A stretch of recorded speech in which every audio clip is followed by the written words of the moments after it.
collaborate with a fellow association to bring you a truly unique show, which I hope that you'll all enjoy. The Garden Press event is in its 18th year this year, and we're delighted to return to the Business Design Centre. What a fantastic location to celebrate and showcase environmental or ornamental horticulture in the UK. And it's worth reminding ourselves that this sector employs 420,000 people.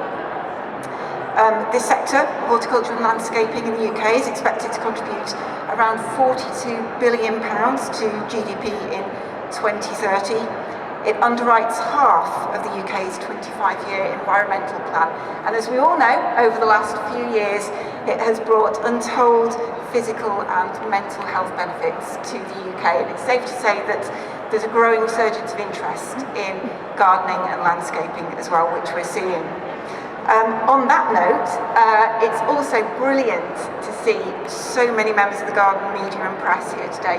We've got 440 people registered to attend, which I think I'm confident in saying is the highest number that we've ever had. So it's also great to see so many members of the Garden Media Guild here today. Thank you very much for that.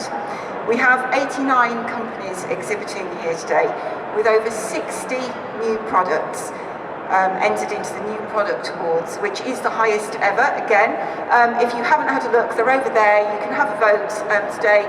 Voting ends at 3 or just before 3, where the winners will be announced, and entry fees to that are donated to the fantastic charity Green Fingers. So 2023 is seeing the show bloom again.